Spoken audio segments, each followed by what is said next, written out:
अस्सलाम वालेकुम नाजरीन, मैं हूं बिलाल ज़फ़र कनाडा से। आप देख रहे हैं हमारा कनाडा। आज तारीख़ है 31 अगस्त 2025 और इस वक्त हो रहा है शाम के 4:30 बजे कनाडा में।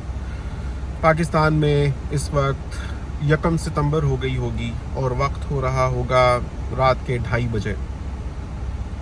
नाजरीन, मुझे कनाडा आए 2.5 साल का अरसा हो गया है और एक बहुत ही अहम सवाल जिसका जवाब लोग जानना चाहते हैं किसी भी ऐसे इंसान से जो परदेश चला गया हो कि was the move worth it और नॉट। क्या अपना मुल्क छोड़ जाना, इतना बड़ा स्टेप लेना, किसी दूसरे मुल्क में जाकर सेटल होने की कोशिश करना, ये सारी कोशिश बामानी भी थी, ऐसा करने की ज़रूरत थी या क्या? वैसे तो मैंने इस बारे में बहुत सी रिव्यू वीडियोस बनाई हैं, लेकिन आप समझ ही सकते हैं कि उस वक्त मेरा पाकिस्तान से बाहर निकल कर रहने का तजर्बा उतना नहीं था। आज अब तक जितना रहा है उस सबसे ज़्यादा हो चुका है।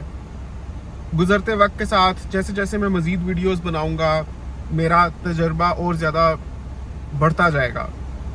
तो लेटेस्ट रिव्यू के मुताबिक मैं आपको ये कहना चाहूँगा कि शुरू में मैं फिर भी कुछ डावाडोल था कि मुझे लगता था कि हाँ, पाकिस्तान में लोग बहुत शाहाना ज़िंदगी गुजारते हैं, बहुत पुरसाइश ज़िंदगी है। कनाडा में एक मशीनी ज़िंदगी होती है, हर काम अपने हाथ से खुद ही करना होता है। शुरू में एक नए बंदे के लिए आकर यहाँ पर अपने आप को इस्टेब्लिश करना वैसे भी काफ़ी मुश्किल होता है। लेकिन उस वक्त जो मेरी बातें होती थी वो इस अजम्पशन पर होती थी कि पाकिस्तान का लाइफ स्टाइल वैसे ही रहने वाला है जैसा मैं वहाँ छोड़कर आया था, या जैसे लोग बयान करते हैं। जैसे हम अक्सर सुनते हैं कि पाकिस्तान में जिन लोगों की लविश लाइफ है कि घर में नौकर चाकर हैं, गाड़ियाँ हैं, बिजनेसेस हैं, बड़े बड़े घर हैं, उनको कोई ज़रूरत नहीं है बाहर आने की, क्योंकि वो बाहर की सख्तियाँ नहीं झेल सकते। पाकिस्तान में वो हमेशा पुरअमन और पुरआसाइश रहते हैं। मत करना बाहर शादी मत जाना पाकिस्तान छोड़ के, ये सबसे अच्छा इधर ही रहो, सुकून में रहोगी। वहां जाओगी तो सब याद आएंगे, अब्बू अम्मी, और जिनसे नफरत थी वो भी याद आएंगे। चाहे महंगाई भी हो जाए तब भी उनकी जिंदगियों पर उतना फर्क नहीं पड़ता, क्योंकि उनका घर अपना होता है, कोई मॉर्गेज पर उठाया हुआ नहीं होता। उसके अलावा एक फैमिली सिस्टम होता है, तमाम अजीज रिश्तेदार उनके साथ होते हैं, एक फाइनेंशियल इमोशनल सपोर्ट होती है उनको। तो पाकिस्तान में रहना ज़्यादा सेंस मेक करता है बाहर आने की निस्बत। लेकिन हाल ही में गुज़िश्ता चंद महीनों में ही जो वाक़यात हुए हैं पाकिस्तान में, उनको देखकर लगता नहीं है कि आप अपना एनालिसिस ऐसी किसी भी असम्पशन पर बेस कर सकते हैं, क्योंकि पाकिस्तान की इंतहाई बेयकीनी की कैफियत में है। ना सिर्फ वहाँ पर एक तरह की समझ लें कि लैक ऑफ ट्रस्ट है लोगों का ऑन अ जनरल स्केल हुकूमत के ऊपर, बल्कि लोगों में एक बढ़ती हुई बेचैनी है ये देखकर कि उनका हक हलाल का कमाया हुआ पैसा भी उनको नसीब नहीं हो रहा।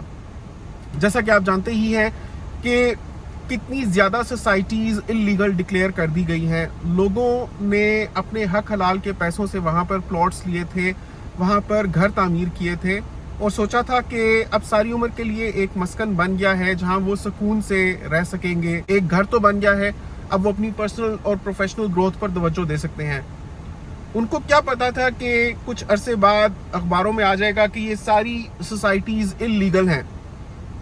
एक आम बंदे को क्या सेंस है, उसको क्या पता कि वो जहाँ प्लॉट ले रहा है, जहाँ की उसको रजिस्ट्री मिल रही है, जहाँ लीगल तरीके से सब कुछ हो रहा है, वही बाद में जाकर इलीगल डिक्लेयर हो जाएगा। वहाँ गैस के कनेक्शंस नहीं मिल रहे, अब तो रजिस्ट्रीज भी नहीं हो रही। और कोई एक दो ऐसी सोसाइटीज़ होती हैं तो समझा भी जा सकता था कि लोग बेवकूफ़ बन गए या लोगों ने ध्यान नहीं दिया और लोग जल्दी जल्दी सस्ते प्लॉट्स लेने के चक्कर में वहाँ पर घर ले बैठे। यहाँ तक कि बड़ी बड़ी सोसाइटीज़, इवन अभी आप बहरिया टाउन का भी हाल देख लें, जो एक जानी मानी सोसाइटी समझी जाती थी कि भाई बहरिया टाउन तो टॉप की एलीट क्लास सोसाइटी है, यहाँ के सारे निज़ाम बहुत ज़बरदस्त हैं, सफाई का निज़ाम, सिक्योरिटी का निज़ाम, यहाँ की हुई इन्वेस्टमेंट कभी नहीं डूबती। उसका क्या बना वो भी आपके सामने है। तो बहरिया टाउन का ये हाल है, तो बाकी जो छोटी मोटी सोसाइटीज़ थी उनका तो क्या ही पूछना। और अभी जो पार्क व्यू सोसाइटी के साथ हुआ है वो सामने है कि कैसे लोगों के घरों में पूरी पूरी मंजिलें डूब गई हैं पानी के अंदर। क्योंकि वो सोसाइटी ऐसी जगह पर बनाई गई थी जहां पर सैलाब आ सकता है, और जब एक बार आ चुका है तो क्या वो बार बार नहीं आ सकता। जो मैंने रील्स देखी हैं, टिकटॉक्स देखी हैं, लोगों के इतने प्यारे घर बने हुए, मतलब अब जनरली मैं देखता हूँ कि लोग अपने घरों पर एस्थेटिकली बहुत तवज्जो देने लग पड़े हैं बनाने के वक्त, कि जिस किस्म का वो टाइल वर्क करते हैं, जिस किस्म का फेस होता है, जिस किस्म की इंटीरियर डिज़ाइनिंग होती है, जिस किस्म के उसमें फीचर्स डाले होते हैं, वो ऐसे हैं जो लग्जरी में पहले तस्वुर किए जाते थे। लेकिन अब वो घर घर में इवन 5-5 मरले के घर इतने खूबसूरत बन रहे हैं कि इंसान शशदर रह जाता है कि इतनी खूबसूरती। और ये भी एक फैक्ट है कि पाकिस्तान में अच्छे खूबसूरत घर जैसे देखने मिलते हैं वैसे बाहर के ममालिक में भी देखने नहीं मिलते। तो अगर वहाँ पर किसी को परमानेंट रहना नसीब हो सुकून आराम से, तो वाकई कहा जा सकता है कि शायद ज़िंदगी वहाँ पर ज़्यादा मुकम्मल है, ज़्यादा सेटिस्फाइंग है बाहर की निस्बत।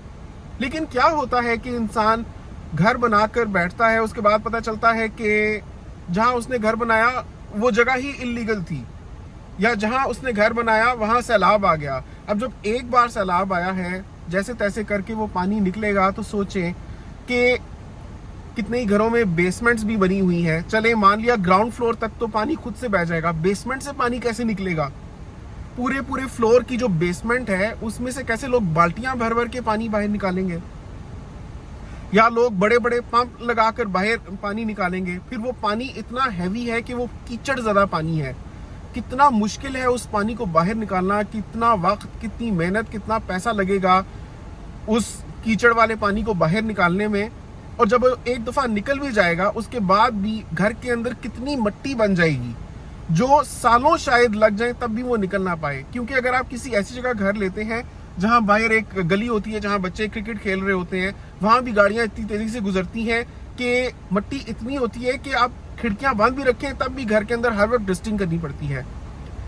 जब इस तरह का सैलाब आ गया, घर घर के अंदर मट्टी भरी हुई है, कीचड़ भरा हुआ है, तो उसको अगर वो निकाल भी पाए बेचारे तो कितना उनको वक्त लगेगा उस सारी जगह को मट्टी से आज़ाद करवाने में। मैं तो ये सोच भी नहीं पाता कि ये मुमकिन भी है कि वो पहले की तरह से साफ सुथरे घर हो सकेंगे कभी भी। और अगर हो भी जाते हैं तो क्या वो घर अब स्ट्रक्चरली सेफ है, जहां बुनियादों में इतना बेतहाशा पानी चला गया है, जहां पूरे मैदानों में, पूरी सोसाइटियों में, पूरी कॉलोनियों में पानी भर गया है बुनियादों के अंदर। बेचते वक्त नाम इतने फैंसी रखते हैं कि लोग अट्रैक्ट होते हैं कि बड़ी कोई मॉडर्न किस्म की सोसाइटी बन रही है, कोई प्लैटिनम ब्लॉक है तो कोई डायमंड ब्लॉक है, कोई क्रिस्टल ब्लॉक है। लेकिन वो है क्या? वहां की सेफ्टी क्या है?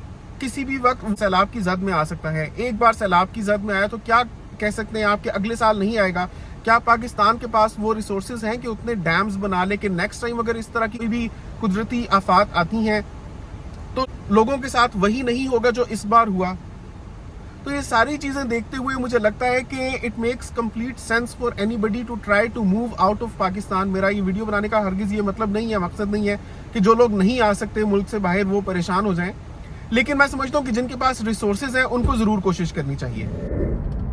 तो नाजरीन, आज की इस वीडियो में तो मैंने ख़ास तौर पर प्रॉपर्टी के रेफरेंस से बात की है, क्योंकि बात यह है कि पाकिस्तान में कुछ लोगों का ये माइंडसेट होता है कि ज़मीन ऐसी चीज़ है कि इसमें इन्वेस्टमेंट कर दो तो वो कभी भी रायगा नहीं जाती, ज़मीन हमेशा पैसे देकर ही जाती है।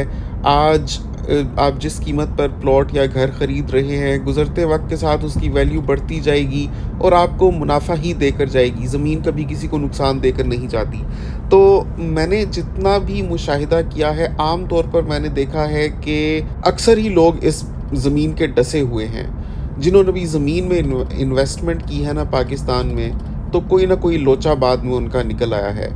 तो ज़्यादा चांसेस मुझे ये लगता है कि ज़मीन में पैसों के डूब जाने के होते हैं बजाय इसके कि वो ना डूबे।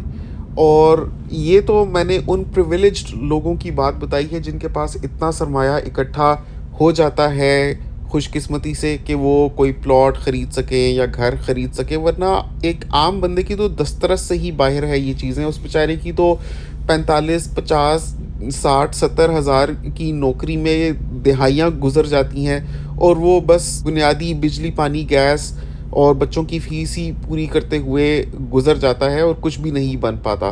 बहुत सी चीज़ें जिनके बारे में बड़ी डिटेल से बात की जा सकती है। अनपढ़ गंवार लोगों का राज हो गया है सोशल मीडिया के ऊपर, उनके इतने मिलियंस में सब्सक्राइबर्स हो गए हैं कि अब जो स्कूल जाते हुए बच्चे हैं उनका ट्रस्ट उठ चुका है। ना सिर्फ उनका, उनके माँ बाप तक का ट्रस्ट उठ चुका है कि हमारा बच्चा इस तालीमी निज़ाम में पढ़ लिख कर कभी भी इस काबिल बन सकता है कि ये जो लोग मिलियंस ऑफ सब्सक्राइबर्स लेकर बैठे हुए हैं इनके नौकरों की हैसियत भी इनकी हो जाए।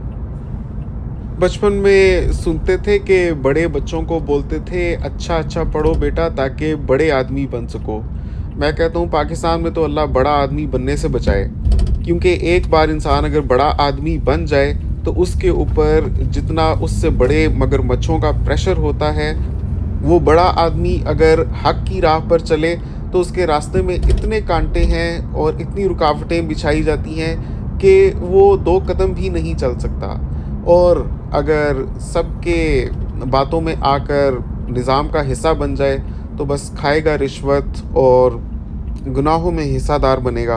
खैर, ये एक मुख्तलिफ वीडियो के लिए मौजू हो सकता है क्योंकि बात एक टेंजेंट पर निकल जाएगी। कहने का मकसद ये है कि जिस चीज़ को मैं छेड़ूं वहीं इतना कुछ मैं बयान कर सकता हूं ना कि आवे का आवा ही बिगड़ा हुआ है। तो 100 बातों की एक बात मैं ये कहता हूं कि अगर कोई बाहर आ सकता है तो वो ज़रूर कोशिश करे, और वो लोग जो खुशकिस्मती से पहुंच गए हैं बाहर और उनका ध्यान पाकिस्तान में लगा रहता है या उनको होम सिकनेस होती रहती है, उनको अपने आप को समझा लेना चाहिए। They should wake up to reality what is happening in Pakistan. उनको अपनी छोटी सी दुनिया से बाहर निकलकर एक बड़े कैनवस पर पाकिस्तान की जो मूवी है उसको देखकर समझने की कोशिश करनी चाहिए, ताकि उनको एहसास हो कि कितना बेवक़्त है एक आम इंसान और इंसान अपने बुनियादी हकूक़ से महरूम है। नाज़रीन, आप क्या समझते हैं? नीचे कमेंट्स में अपनी राय का इजहार ज़रूर कीजिएगा। हमारी दुआएं हैं कि अल्लाह पाकिस्तान के हालात संवार दे और लोगों के लिए बरकत और इज़्ज़त वाली जगह बना दे। आपसे मुलाकात होती है इंशाअल्लाह अगली वीडियो में। अपना बहुत ख्याल रखिएगा। नेक्स्ट टाइम तक के लिए अल्लाह हाफ़िज़।